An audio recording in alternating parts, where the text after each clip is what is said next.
The Jungle by Upton Sinclair, Chapter 29. The man had gone back to a seat upon the platform, and Jurgis realized that his speech was over. The applause continued for several minutes, and then someone started a song, and the crowd took it up, and the place shook with it. Jurgis had never heard it, and he could not make out the words, but the wild and wonderful spirit of it seized upon him. It was the Marseillaise. As stanza after stanza of it thundered forth, he sat with his hands clasped, trembling in every nerve. He had never been so stirred in his life. It was a miracle that had been wrought in him. He could not think at all. He was stunned. Yet he knew that in the mighty upheaval that had taken place in his soul, a new man had been born. He had been torn out of the jaws of destruction. He had been delivered from the thraldom of despair. The whole world had been changed for him. He was free. He was free. Even if he were to suffer as he had before, even if he were to beg and starve, nothing would be the same to him. He would understand it and bear it. He would no longer be the sport of circumstances. He would be a man, with a will and a purpose. He would have something to fight for, something to die for, if need be. Here were men who would show him and help him, and he would have friends and allies. He would dwell in the sight of justice, and walk arm in arm with power. The audience subsided again, and Jurgis sat back. The chairman of the meeting came forward and began to speak. His voice sounded thin and futile after the others, and to Jurgis it seemed a profanation. Why should anyone else speak after that miraculous man? Why should they not all sit in silence? The chairman was explaining that a collection would now be taken up to defray the expenses of the meeting and for the benefit of the campaign fund of the party. Jurgis heard, but he had not a penny to give, and so his thoughts went elsewhere again. He kept his eyes fixed on the orator, who sat in an armchair, his head leaning on his hand and his attitude indicating exhaustion. But suddenly he stood up again, and Jurgis heard the chairman of the meeting saying that the speaker would now answer any questions which the audience might care to put to him. The man came forward, and someone, a woman, arose and asked about some opinion the speaker had expressed concerning Tolstoy. Jurgis had never heard of Tolstoy and did not care anything about him. Why should anyone want to ask such questions after an address like that? The thing was not to talk, but to do. The thing was to get hold of others and rouse them, to organize them and prepare for the fight. But still the discussion went on in ordinary conversational tones, and it brought Jurgis back to the everyday world. A few minutes ago he had felt like seizing the hand of the beautiful lady by his side and kissing it. He had felt like flinging his arms about the neck of the man on the other side of him, and now he began to realize again that he was a hobo, that he was ragged and dirty and smelt bad, and had no place to sleep that night. And so at last, when the meeting broke up and the audience started to leave, poor Jurgis was in an agony of uncertainty. He had not thought of leaving. He had thought that the vision must last forever, that he had found comrades and brothers. But now he would go out, and the thing would fade away, and he would never be able to find it again. He sat in his seat, frightened and wondering, but others in the same row wanted to get out, and so he had to stand up and move along. As he was swept down the aisle, he looked from one person to another wistfully. They were all excitedly discussing the address, but there was nobody who offered to discuss it with him. He was near enough to the door to feel the night air, when desperation seized him.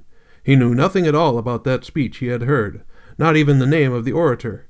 And he was to go away. No, it was preposterous. He must speak to someone. He must find that man himself and tell him. He would not despise him, tramp as he was. So he stepped into an empty row of seats and watched. And when the crowd had thinned out, he started toward the platform.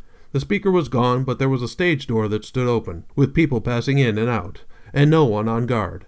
Jurgis summoned up his courage and went in, and down a hallway and to the door of a room where many people were crowded. No one paid any attention to him, and he pushed in, and in a corner he saw the man he sought. The orator sat in a chair with his shoulders sunk together and his eyes half closed.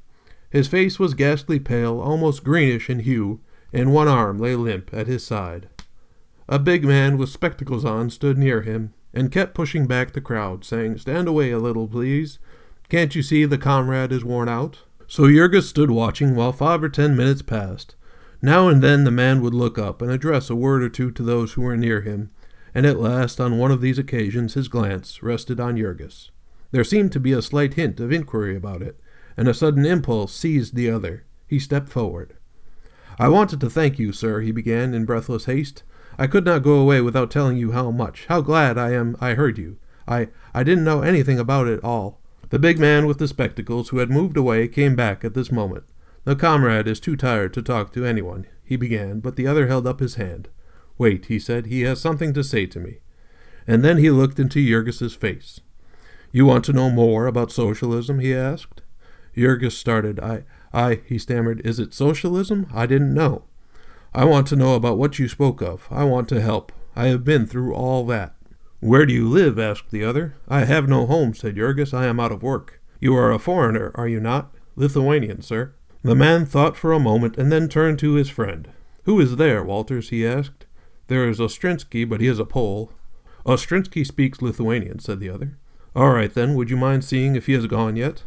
The other started away, and the speaker looked at Jurgis again. He had deep black eyes and a face full of gentleness and pain. "You must excuse me, comrade," he said. "I am just tired out. I have spoken every day for the last month. I will introduce you to someone who will be able to help you as well as I could." The messenger had to go no further than the door. He came back, followed by a man whom he introduced to Jurgis as Comrade Ostrinsky. Comrade Ostrinsky was a little man, scarcely up to Jurgis's shoulder, wizened and wrinkled, very ugly, and slightly lame. He had on a long-tailed black coat, worn green at the seams and the buttonholes. His eyes must have been weak, for he wore green spectacles that gave him a grotesque appearance. But his hand-clasp was hearty, and he spoke in Lithuanian, which warmed Jurgis to him. "You want to know about socialism?" he said. "Surely. Let us go out and take a stroll, where we can be quiet and talk some." And so Jurgis bade farewell to the master wizard and went out.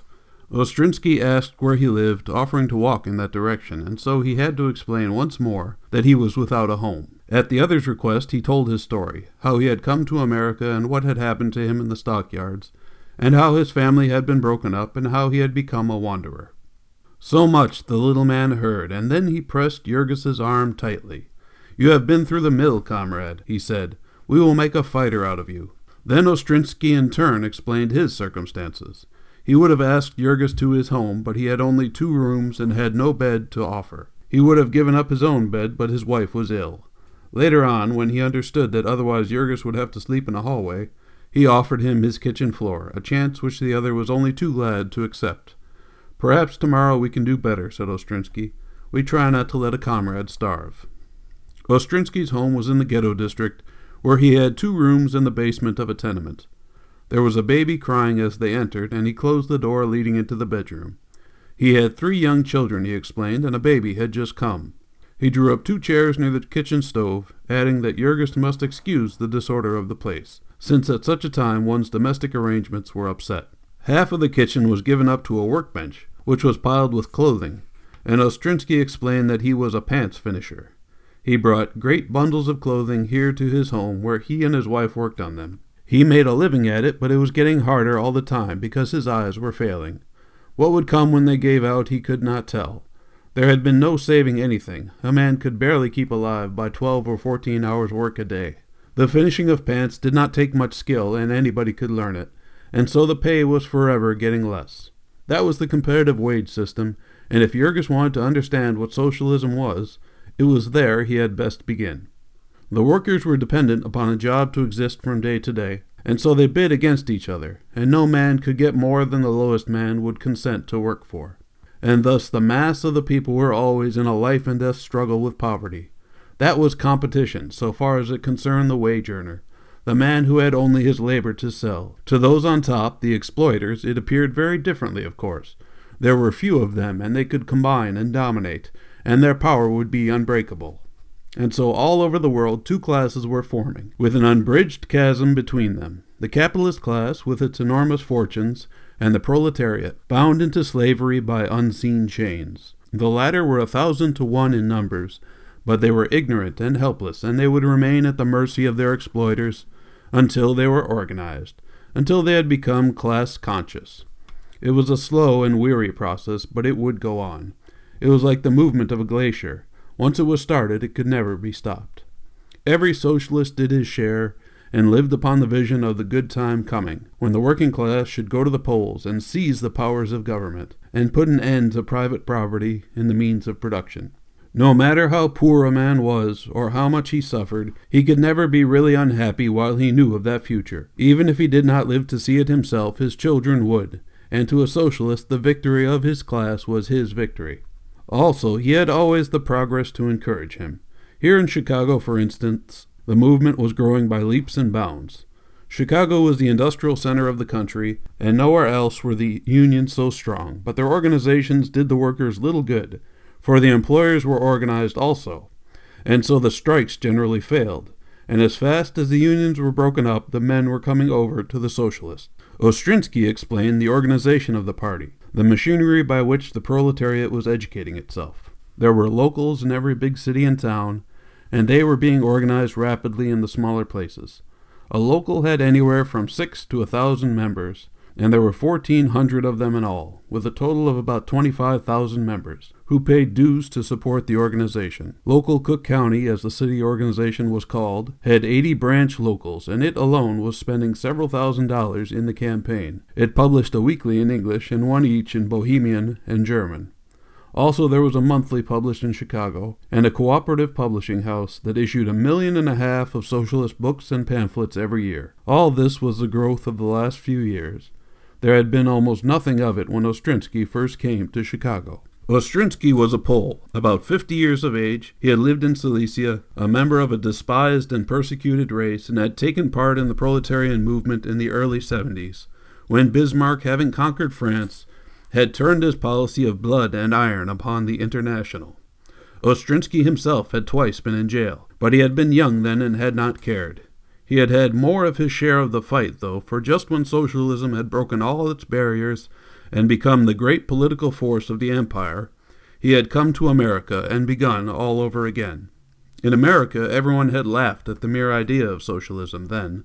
In America, all men were free, as if political liberty made wage slavery any the more tolerable, said Ostrinsky.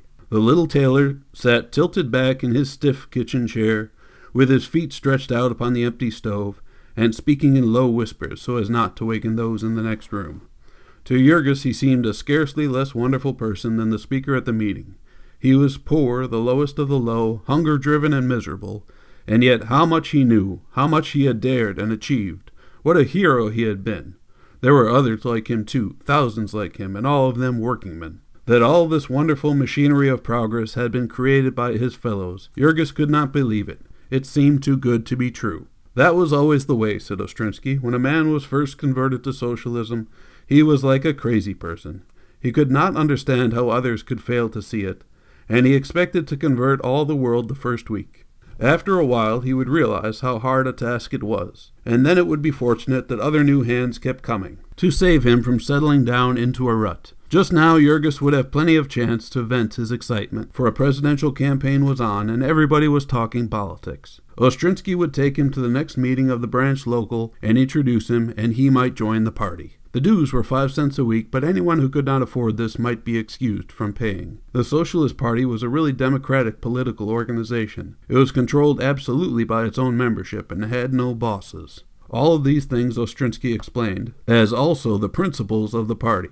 You might say that there was really but one socialist principle, that of no compromise, which was the essence of the proletarian movement all over the world. When a socialist was elected to office, he voted with old party legislators for any measure that was likely to be of help to the working class. But he never forgot that these concessions, whatever they might be, were trifles compared with the great purpose, the organizing of the working class for the revolution. So far, the rule in America had been that one socialist made another socialist once every 2 years, and if they should maintain the same rate, they would carry the country in 1912, though not all of them expected to succeed as quickly as that. The socialists were organized in every civilized nation. It was an international political party, said Ostrinsky, the greatest the world had ever known. It numbered 30 millions of adherents, and it cast 8 million votes. It had started its first newspaper in Japan, and elected its first deputy in Argentina. In France it named members of cabinets, and in Italy and Australia it held the balance of power and turned out ministries. In Germany, where its vote was more than a third of the total vote of the empire, all other parties and powers had united to fight it. It would not do, Ostrinsky explained, for the proletariat of one nation to achieve the victory for that nation would be crushed by the military power of the others. And so the socialist movement was a world movement, an organization of all mankind to establish liberty and fraternity. It was the new religion of humanity. Or you might say it was the fulfillment of the old religion, since it implied but the literal application of all the teachings of Christ. Until long after midnight, Jurgis sat lost in the conversation of his new acquaintance. It was a most wonderful experience to him, an almost supernatural experience. It was like encountering an inhabitant of the fourth dimension of space, a being who was free from all one's own limitations. For 4 years now, Jurgis had been wandering and blundering in the depths of a wilderness, and here suddenly a hand reached down and seized him, and lifted him out of it, and set him upon a mountain-top, from which he could survey it all, could see the paths from which he had wandered, the morasses into which he had stumbled, the hiding places of the beasts of prey that had fallen upon him. There were his Packingtown experiences, for instance. What was there about Packingtown that Ostrensky could not explain? To Jurgis the Packers had been equivalent to fate. Ostrensky showed him that they were the Beef Trust. They were a gigantic combination of capital, which had crushed all opposition and overthrown the laws of the land, and was preying upon the people. Jurgis recollected how, when he had first come to Packingtown, he had stood and watched the hog killing, and thought how cruel and savage it was, and come away congratulating himself that he was not a hog. Now his new acquaintance showed him that a hog was just what he had been, one of the Packers' hogs. What they wanted from a hog was all the profits that could be got out of him, and that was what they wanted from the working man. And also that was what they wanted from the public. What the hog thought of it and what he suffered were not considered, and no more was it with labor, and no more with the purchaser of meat. That was true everywhere in the world, but it was especially true in Packingtown. There seemed to be something about the work of slaughtering that tended to ruthlessness and ferocity. It was literally the fact that in the method of the Packers 100 human lives did not balance a penny of profit. When Jurgis had made himself familiar with the socialist literature, as he would very quickly, he would get glimpses of the Beef Trust from all sorts of aspects, and he would find it everywhere the same. It was the incarnation of blind and insensate greed. It was a monster devouring with 1,000 mouths, trampling with 1,000 hoofs. It was the great butcher. It was the spirit of capitalism made flesh. Upon the ocean of commerce it sailed as a pirate ship. It had hoisted the black flag and declared war upon civilization. Bribery and corruption were its everyday methods. In Chicago, the city government was simply one of its branch offices. It stole billions of gallons of city water openly. It dictated to the courts the sentences of disorderly strikers. It forbade the mayor to enforce the building laws against it. In the national capital, it had power to prevent inspection of its product and to falsify government reports. It violated the rebate laws, and when an investigation was threatened, it burned its books and sent its criminal agents out of the country. In the commercial world, it was a juggernaut car. It wiped out thousands of businesses every year. It drove men to madness and suicide. It had forced the price of cattle so low as to destroy the stock-raising industry, an occupation upon which whole states existed. It had ruined thousands of butchers who had refused to handle its products.